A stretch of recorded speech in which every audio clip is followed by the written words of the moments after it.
Our money men are back to talk jobs. The January jobs report showing growth beat expectations with 467,000 jobs added, even while COVID's cases spiked nationwide. Business and markets analyst and NewsMax contributor Seth Denson and America's accountant Dan Geltrude are back this hour to figure out exactly what is up with this economy. All right, welcome back, gentlemen. Hey, Allie. Good to be back. It's the million-dollar question, right? Dan, why do you think we saw such a large gain in jobs? Because they weren't expecting this number. No, this came as a total surprise to everyone. All the forecasting was it was going to be a total disaster. So let's be happy that, and I want to emphasize this, jobs were recovered and not created. These are not new jobs. These are just jobs we're getting back. Look, this is the direction we should be going in. There are 11 million job openings in the United States. People need to fill those jobs. So hopefully people are just getting to the point where they feel like, look, this COVID thing, although it was serious, there is a light at the end of the tunnel. Time to get back to work. Yeah, Seth, obviously, as Dan said, this is good news, but they were jobs recovered. Yeah, they absolutely were. And again, I would have loved to have been a fly on the wall in the White House spin room going, uh-oh. Like, we had this whole thing planned out. Now we got to rethink it. We got actually good news to share. And we'll give them the credit. They didn't screw it up. We got some of these jobs back. But I think there's a couple things going on here. One is you had a lot of people, and we talked about this a lot going into the fourth quarter last year, that there were a lot of people that were just going to wait and sit on the sidelines till after the holidays. They were going to wait and re-enter the workforce in the new year. Savings was at an all-time high.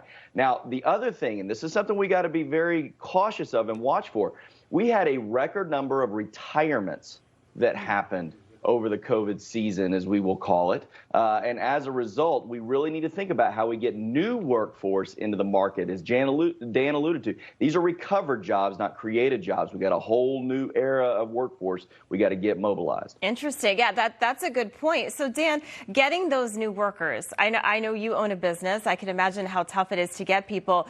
You've got to increase their pay. They want to work from home. They want, a foosball table in the break room, and they want a lot of things. So how do you get people to come back to work or to get those jobs? Well, you have to do the best you can and be as creative as you can, because you're competing with so many other employers for this pool of workers. And it doesn't matter what industry you're in. It seems like everyone is really in the same boat. Now, what you do see employers doing to the extent possible is they realize, hey, we cannot have our businesses and our livelihoods tied to our employees and whether they want to be able to come to work. So what you have is that businesses are now moving to rely more on technology, more on artificial intelligence, AI, right? And to the extent outsourcing some of these jobs. So they're left with no alternative. Yeah. Seth, does this jobs report make you optimistic about this coming year? I know we're talking about interest rates maybe going up in March. Yeah, I think, listen, there's a lot to be pessimistic about, so I'll take the glass half full when and where I can. And certainly if we continue to have good jobs numbers, that's a good thing, if nothing else, to get life back to normal.